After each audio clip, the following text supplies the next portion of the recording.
अगर आपको फिजिक्स में पास होना है क्लास 12 सीबीएसई बोर्ड एग्जाम 2026 में, देन ऐसे में आपको कम से कम कितने मार्क्स लेके आने पड़ेंगे? पासिंग क्राइटेरिया क्या है for the board exam 2026 physics? जो स्टूडेंट्स फेल होते हैं क्यों होते हैं, कहां गलती करते हैं, आप कैसे पास हो सकते हैं, किन बातों का ध्यान रखना है, इस वीडियो में सारी चीज कवर करने वाला हूं। ठीक है, पहली बार चैनल पर आ रहे हो सब्सक्राइब कर लेना, पहला आगे पर स्टार्ट करते हैं जी। ठीक है, हर एक चीज आपको मिल जाएगी यहाँ पर। देखो सबसे पहली चीज, आपका जो फिजिक्स का एग्जाम होता है ना क्लास 12 सीबीएसई का, भाई साहब दो पार्ट में होता है। एक आपका होता है जी थ्योरी एग्जाम और एक आपका होता है जी प्रैक्टिकल एग्जाम। अब प्रैक्टिकल एग्जाम की बात करी जाए तो ये होता है आपका टोटल 30 मार्क्स का। ठीक है, और जो तुम्हारा थ्योरी एग्जामिनेशन होता है ये कितने का होता है जी? ये होता है 70 मार्क्स का। अब प्रैक्टिकल की अगर हम बात करें तो ये तो आपके स्कूल में होता है, बाहर से एग्जामिनर आते हैं, इसमें तो सभी स्टूडेंट्स लगभग पास हो जाते हैं जितने भी प्रैक्टिकल्स देते हैं। बट यहाँ पे भी पासिंग क्राइटेरिया है कि 30 मार्क्स में से 30 मार्क्स है ना, इसमें कम से कम आपको 33 मार्क्स चाहिए। किसके लिए भैया? पास होने के लिए। ठीक है, तो प्रैक्टिकल में आपको पास होना पड़ता है, 33% मार्क्स कम से कम लेके आने पड़ते हैं, मिल जाते हैं आराम से। प्रॉब्लम आती है भाई साहब थ्योरी के अंदर, यहाँ स्टूडेंट्स फेल होते हैं। यहाँ ये जो 70 मार्क्स का आपको एग्जाम होता है थ्योरी का, इसमें आपको मिनिमम 33% मार्क्स चाहिए, और जो आप निकालेंगे तो वो अप्रोक्स निकल के आएगा 23 कम से कम, मतलब 23 मार्क्स आपको कम से कम फिजिक्स के अंदर चाहिए पास होने के लिए, सिर्फ 23। और ये कोई बड़ी चीज नहीं है, 23 मार्क्स लाना कोई बड़ी चीज नहीं है। कैसे नहीं है वो मैं अभी बता रहा हूँ, स्टूडेंट्स फेल क्यों होते हैं, कहाँ गलती करते हैं, प्रॉपर सारी चीज बताऊंगा। सब्सक्राइब जरूर चैनल को कर लेना, बेल आइकन प्रेस कर लेना।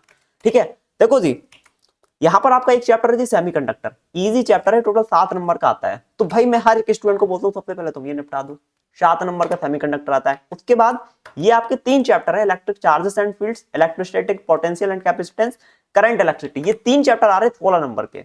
मतलब तुमने 16 प्लस ये कैलकुलेट करो कितने मार्क्स हो गए टोटल। हाँ, मतलब ये 7 + 6 कितना हो गया? 13, 1 कैरी, मतलब 23। मतलब इतने चैप्टर तुमने निपटा लिए, 23 मार्क्स तुम्हारे आ जाएंगे आराम से। क्या मुश्किल है पास होना फिजिक्स के अंदर? जो कहते हैं एग्जाम हार्ड आता है, भाई आता है एग्जाम हार्ड, बट मैं तुम्हें एक रियलिटी बताऊंगा। रियलिटी ये है, पिछले साल फिजिक्स का एग्जाम हार्ड आया था, बिल्कुल सही बात है, लेकिन बच्चे फिजिक्स के अंदर ज्यादातर फेल नहीं हुए थे। ठीक है, केमिस्ट्री में हुए थे, क्योंकि फिजिक्स में थोड़े से हार्ड एग्जाम था तो चेकिंग वगैरह उसी हिसाब से हुई थी, समझ रहे हैं। हार्ड फिजिक्स का एग्जाम जरूर आया था पिछले साल, लेकिन ज्यादातर बच्चे फिजिक्स के अंदर पास थे। ठीक है, फेल उतने ज्यादा नहीं हुए थे, समझ के क्यों नहीं हुए थे। लेकिन इस साल बता देता हूँ एग्जाम आपका हार्ड नहीं आएगा 2026 में, क्योंकि पिछले साल हार्ड आ चुका है। ठीक है, बहुत चीजें हुई थी, बट इस बार तुम देख लेना एग्जाम हार्ड नहीं आएगा ज्यादा, क्योंकि पिछली बार हो चुका ना, इसलिए। समझ गए? तो इतने चैप्टर अगर तुम कर लेते हो भैया, तुम्हारे 23 मार्क्स आराम से आ जाएंगे। बट ये चैप्टर तुम्हें समझ में नहीं आ रहे, सेमीकंडक्टर तो देखो आ जाएगा, हो सकता है ये चैप्टर आपको समझ में ना आ रहे हो, कोई बात नहीं, आप ये 3 चैप्टर निपटा सकते हो, electromagnetic waves, ray optics, optical instrument and wave optics. भाई 18 नंबर का आ रहा है ये 3 चैप्टर्स को मिला के। तुम भाई साहब सेमीकंडक्टर निपटा लो या ये 3 चैप्टर और निपटा लो, आराम से पास हो जाओगे। बोलो कोई समस्या है इसमें? या फिर ये 3 चैप्टर निपटा लो भाई, ये भी छोटे चैप्टर्स हैं, आसानी से हो जाते हैं। Dual nature of radiation and matter, atoms, nuclei, 3 chapter है भाई साहब, 12 नंबर का है, यहाँ से आता है, ये निपटा लो आप। ठीक है, मूविंग चार्जेस एंड मैग्नेटिज्म, ये तुम्हारे 4 चैप्टर 17 मार्क्स के आ रहे हैं। तो भैया कोई भी तुम बढ़िया सा कॉम्बिनेशन बना के चैप्टर्स को निपटा लो। ठीक है, अब भाई साहब बच्चे यहाँ पे फेल भी होते हैं फिजिक्स के अंदर, ये बात बिल्कुल सही है। अब मैं तुम्हें रियलिटी बता देता हूँ, फेल कौन होते हैं? फेल वो होते हैं जो पूरा सिलेबस करके जाते हैं, लेकिन सही से एक भी चैप्टर करके नहीं जाते हैं। पिछले साल बहुत सारे स्टूडेंट्स आए थे मेरे पास, मुझे फिजिक्स में मेरी कंपार्टमेंट आ गई, मैंने पूछा पढ़ के गए थे? कह रहे हाँ सब, ये सब पढ़ के गए थे, फिर भी हमारी कंपार्टमेंट आ गई फिजिक्स के अंदर। और मैं शौक, भाई सब पढ़ के गए थे फिर कैसे हमारी कंपार्टमेंट आ गई, कैसे फिजिक्स में तुम फेल हुए? तो मुझे एक चीज समझ में आई, वो वन शॉट लेक्चर देख के गए थे, बट प्रॉपर रिवाइज करके नहीं गए थे, प्रॉपर प्रैक्टिस करके नहीं गए थे, दैट्स वाई फेल हुए। यार मैं खुद की बात बता रहा हूँ, मेरे फिजिक्स का जो पेपर था ना, मैंने तो गैप्स के अंदर पढ़ाई करके फिजिक्स में अच्छे खासे मार्क्स स्कोर करे थे। जब मैं था 12th में तो उस समय 2 बार एग्जाम हुए थे 12th के, first term second term. First term में मतलब समझो मैं फेल ही था, सेकंड टर्म में मेरे ऑलमोस्ट पूरे मार्क्स आए थे, सिर्फ गैप्स के अंदर मैंने पढ़ाई करी थी। समझ रहे हैं? तो भाई सिलेबस पूरा करने के चक्कर में मत फंसो, मैं कह रहा हूं तुम्हें पास होना है ना फिजिक्स के अंदर, अगर तुम 50% सिलेबस, केवल 50% सिलेबस तुम अगर अच्छे से करके जाते हो, प्रैक्टिस करके, तुम फेल नहीं हो सकते हो भाई साहब।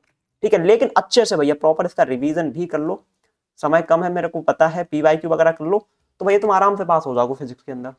ठीक है, और कहां से करना है भाई? देखो अरविंद अकेडमी यूट्यूब चैनल है, ठीक है, अभिषेक साहू सर हैं, मुनील सर हैं आई थिंक। ठीक है, तो ऐसे बहुत सारे टीचर्स हैं जिन्होंने हर तरह के लेक्चर डाल रखे हैं, आपका समय कम है, 30 मिनट्स का उनका देख लो भाई, मैं सीधी बात बता रहा हूँ, 30 मिनट्स के उनके बहुत सारे लेक्चर्स हैं, ठीक है, 30 मिनट्स में पूरा चैप्टर करा रखा है, 1 घंटे में पूरा चैप्टर करा रखा है। वो लेक्चर देख लो, नोट्स वगैरह लिख लो, ठीक है, 1-2 बार रिवाइज कर लो, और सबसे बड़ी चीज जितने भी इंपॉर्टेंट क्वेश्चंस बता रखे हैं ना भाई, बहुत सारे अलग अलग टीचर्स ने इंपॉर्टेंट क्वेश्चंस बता रखे हैं, कोई भी एक टीचर पकड़ो, जितने भी उन्होंने इंपॉर्टेंट क्वेश्चन बताए हुए हैं सारे नोट डाउन कर लो, प्रैक्टिस कर लो, याद कर पाओ तो याद कर लो, तुम पास हो जाओगे फिजिक्स के अंदर भाई साहब, ठीक है। और भले ही तुम्हारा पूरा सिलेबस नहीं है, 50% भी अगर तुम्हारा सिलेबस पूरा है, ठीक है, तुमने 50% सिलेबस भी अच्छे से किया हुआ है, थोड़े से क्वेश्चन प्रैक्टिस कर लिए, फॉर्मुलास वगैरह याद कर लिए, थोड़ा सा समझ लिया कॉन्सेप्ट, तुम फेल नहीं होगे भाई साहब फिजिक्स के अंदर।